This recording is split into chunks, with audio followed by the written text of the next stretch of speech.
salah satu solusi kita untuk mengatasi finansial sedekah. Sedekah deh. Jadi itu kan yang digembar-gemborkan sama UYM ya, Ustadz Yusuf Mansur, kemudian Ipo Santosa dan beberapa pembicara-pembicara nasional yang menggaungkan sedekah aja gitu. Jadi landasan filosofinya jelas gitu kan. Di surat Al-An'am ayat 160 itu kan jelas gitu kan. Barang siapa yang memberikan amal yang baik maka akan mendapat pahala 10 kali lipat. Begitu. 10 kali lipat ya. Itu di surat Al-An'am ayat 190. Jadi kalau kita melakukan kebaikan dalam hal ini sedekah, kita akan mendapatkan kebaikan atau balasan 10 kali. Nah, itu konsep dasar matematika sedekah. Itu. Jadi, misalnya Rudin sedekah 5.000, maka nanti balasannya 50.000. Nah, gitu. Itu kan cuma sebatas konsep. Konsep itu memang kayak ya, lebih mudah, Pak. Jadi ya itu landasan fundamentalnya surat Al-An'am ayat 160, 10 kali lipat. Padahal di surat lain juga ada, di surat Al-Baqarah ayat berapa ya, ayat 245 kalau nggak salah. Itu balasan, coba nanti teman-teman buka ya, Al-Baqarah ayat 245, itu balasan kita berbuat kebaikan gitu ya. Jadi kalau nggak salah terjemahannya ya, kalau kita memberikan pinjaman yang baik kepada Allah, maka Allah akan memberikan balasan berkali-kali lipat. Tuh, redaksinya beda. Kalau tadi 10 kali lipat, ini berkali-kali lipat. Berarti entah itu 2 kali lipat, 3 kali lipat, 10 kali lipat, 20 kali lipat, 100 kali lipat, dan seterusnya. Jadi kita nggak tahu. Nah, jadi udah percaya aja gitu. Itu kan firman Allah, itu janji Allah. Jadi ya kita percaya, gitu kan? Kita percaya. Jadi oke, memang saya berteori gampang gitu kan. Kita teorinya gampang, cuman kita harus punya iman yang kuat gitu aja. Iman yang kuat untuk mencoba sedekah gitu. Memang susah nerapinnya gitu. Nah, misal saya tanya nih, kan nggak ada ya? Nah, sama-sama habis. Ini misal di kantong yang pas nggak ada lagi. Di kantong celana kita ada uang 10.000 sama 1.000, ya kan? 10.000 sama 1.000. Biasanya nih kita pilih untuk sedekah yang mana? 1.000. Yang 1.000 Jelas, yang paling gampang ditarik. Yang paling 1.000 udah 10.000-nya untuk beli makan atau beli minum gitu kan. Nah, atau kasus yang lebih ekstrim lagi, kita punya uang 100.000 sama uang 1.000 benggol, itu 1.000. Pertanyaannya adalah yang untuk kita sedekahkan yang mana? Tetap 1.000. Tetap 1.000 lagi gitu kan. Nah, itu dia. Nah, jadi gini. Kehidupan kita ini kan sunatullah gitu kan. Kalau bahasa agamanya sunatullah, sebab akibat. Bahasa fisikanya itu aksi reaksi. Bahasa matematikanya itu implikasi kan. Jika maka.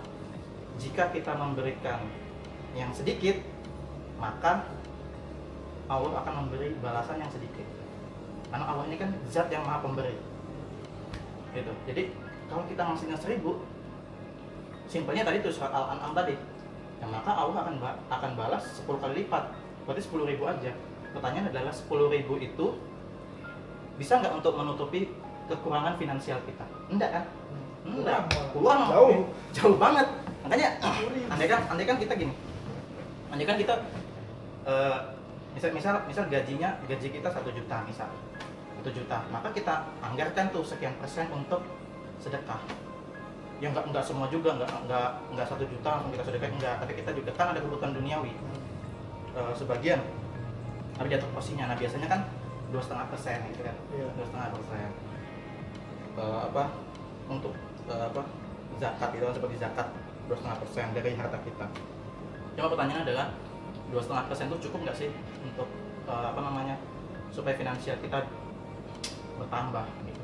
Masih kecil juga gitu. Nah, kalau kita mampu sedekah yang banyak, ya kenapa tidak gitu kan. Selama kebutuhan duniawi sudah terpenuhi dulu nih, santai juga gitu kan. Jadi seimbangkan gitu kan. Seimbangkan duniawi sama akhirat gitu. Nah, saya tadi kok baru nikah sudah kok malah finansialnya malah turun. Harusnya makin berkah sama makin bertambah gitu kan. Jadi gini, ini misal ini misal saya nih, nah, kita hitung-hitungan ya. Nah.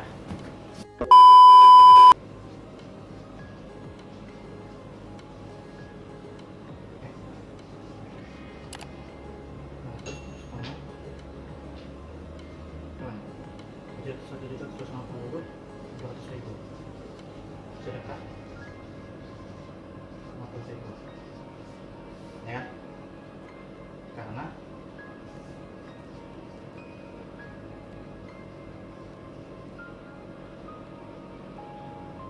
ya, oke. Jadi gini, nih, ini bisa teman-teman bisa lihat, ya. Misal gaji saya tuh 1 juta, terus gaji istri 1 juta juga, ya kan? Nah kemudian berarti kan total 2 juta. 2 juta kalau kita sedekah 2,5%, maka dapatnya 50.000 ya kan, kecil itu. Pengeluaran kita duniawi, listrik, air dan lain-lain itu misalnya 500.000. Kemudian cicilan rumah atau kontrak atau kos-kosan gitu kan, di Balikpapan tuh sudah mahal gitu kan, 800 sampai 1 juta misalnya. Kemudian jajan, kan kita juga kadang jalan beli pulsa segala macam 250, tak terduga, kebetulan tak terduga 200.000 mana. Maka ketika kita kurangkan ini 2 juta, dikurangin ini, semuanya dikurangin, hasilnya 0. Pertanyaannya adalah, kok masih bisa bertahan? Nah gitu kan, kok saya sama istri saya itu masih bisa bertahan gitu kan? Ya alhamdulillah gitu. Nah, ini baru 2,5% gitu. Tapi pertanyaan adalah, bagaimana supaya kita bisa bertahan dan finansial kita nambah? Maka persentase ini kita naikkan. Nah, berani nggak itu dinaikkan? Berarti yang 2,5 naik jadi sekian persen. Iya, terserah, itu kesepakatan dengan istri. Kalau misalnya kalau 10% sanggup, ya 10%. 10% dari 2 juta itu 200.000. Maka kalau kita mengacu surat Al-An'am tadi, 200.000 akan dibalas 10 kali lipat 2 juta. Gaji kita 2 juta, sedekah 200.000, balasannya 2 juta. Itu matematika kita nih, hitung-hitungannya nih. Tapi matematika Allah tentu beda lagi. Pertanyaan adalah, Pak, apakah balasan itu berupa uang saja? Enggak juga, gitu. Bisa aja balasannya kesehatan kita, wajah yang tampan, ya kan? Wajah yang tampan. Kalau begini, Kemudian nggak apa-apa, dapat disukai teman-teman, kita bisa beli gift voucher dan segala macam. Nah itu kenikmatan yang luar biasa. Nafas kita itu juga nikmat atau balasan atas sedekah kita misalnya gitu. Jadi ini kan hitung-hitungan finansial aja, tapi balasan itu bisa aja rezeki yang lain. Usia itu juga, istri bertambah, skip jangan gitu. Jadi bisa. Jadi kalau kita naikkan persentase sedekah kita, insya Allah akan pas itu finansial kita. jadi intinya sedekah. Sedekah, kuncinya itu sedekah. Sebenarnya ada solusi lain sih. Itu solusi pertama ya, untuk mengatasi finansial itu sedekah. Solusi kedua, sholat duha. Sholat duha. Nah, ya biasa kan sholat duha. Kalau misalnya mau ke kerja, sempat aja dulu setengah 8 atau jam 8 itu sudah masuk waktu duha ya kan. Sholat duha itu akan memperbanyak rezeki kita.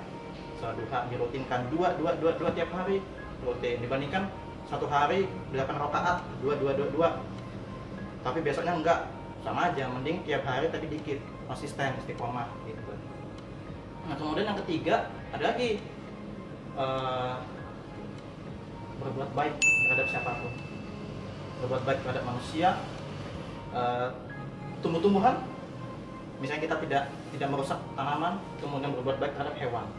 Nah saya kan sering kasih contoh berbuat baik sama hewan, misalnya kucing, ada kucing di jalan, ada kucing di sekitar rumah kelaparan, ya sudah kita siapin baskom, tempat makan gitu kan. Jadi mereka itu nanti akan makan makanan dari kita, dan kita harus meyakini hewan atau tumbuhan itu pasti akan senantiasa bertasbih, mendoakan kita.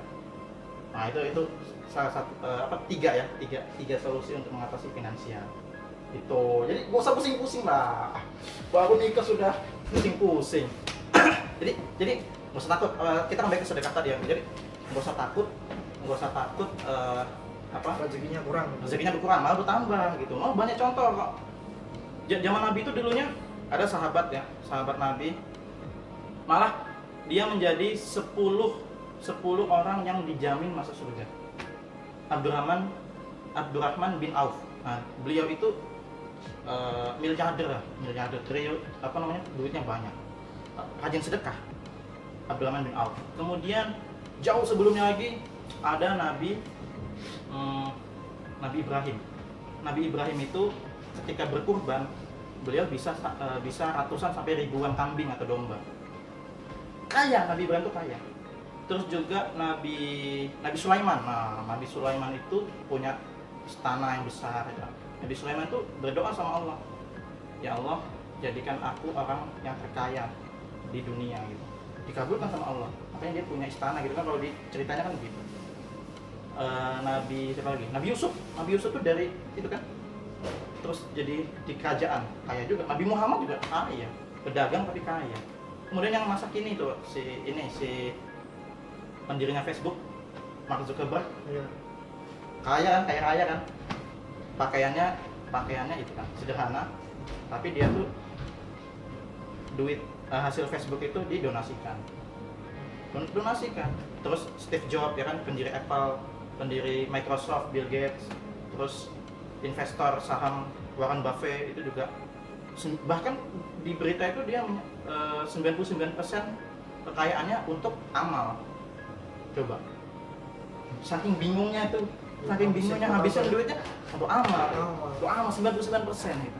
Kalau di Indonesia ada si ini yang punya Trans Studio itu, Khairul Tanjung, si anak singkong gitu kan, kaya Trans Studio ada di mana-mana gitu. Terus siapa lagi? Gojek? Ya, pendirinya Gojek itu, nah, juga kan. Kemudian Sandiaga Uno, pengusaha juga, nah itu juga, iya kan? Betul, politik ya. Enggak. Jadi jangan takut ya, sedekah aja gitu. Nggak usah pikir nanti uangku habis, nggak usah. Jadi kalau sedekah itu kita gunain otak kanan. Sedekah aja. Kalau otak kiri kan mikir-mikir, banyak pertimbangan. Ya, hitung-hitungan kan. Aku sedekah 5.000, nanti uangku tinggal 5.000, aku makan apa gitu kan. Nanti sedekah pakai otak kanan aja. Saya kasih aja. Gitu. Asal tadi tuh kebutuhan yang di rumah nggak nangis ya kan. Jangan sampai aku mau sedekah 1 juta, yang di rumah kebutuhannya belum terpenuhi. Jadi harus seimbang juga gitu kan. Nah, itu jadi kita harus bisa mempelajari ilmu sedekah itu, ilmu sedekah sama ikhlas tadi. Percuma kalau sedekah tapi nggak ikhlas, juk-juk, tapi sedekah dan ikhlas gitu. Nah terakhir kan ada itu 4 golongan manusia ya. Dari hadis Nabi itu ada 4 golongan manusia. Golongan pertama itu manusia yang diberikan ilmu dan harta, dan dengan ilmu dan harta ia gunakan untuk hal-hal yang baik. Oh, ini keren banget nih golongan pertama. Golongan kedua, diberikan ilmu namun tidak diberikan harta. Kan ada tuh orang pintar misalnya, ya, tapi miskin gitu kan, ada kan. Terus yang ketiga, orang yang berharta tapi tidak berilmu. Kan ada orang kaya gitu, kaya tapi mohon maaf misalnya agak kurang itunya kan, intelektualnya. Sama, dan terakhir sudah nggak berharta, nggak berilmu. Nah, pertanyaan adalah kita mau masuk golongan yang mana nih? Yang pertama kan pasti teman kita gitu. Jadi sedekah aja gitu. Nah, itu matematika sedekah versi manusia, tapi jelas balasannya jauh berkali-kali lipat, sebagaimana surat Al-Baqarah ayat 245. Tuh, jadi siap ya sedekah ya? Oke, janji ya? Oke, siap. Siap ya? Oke, sampai jumpa. Bye dong. Bye-bye.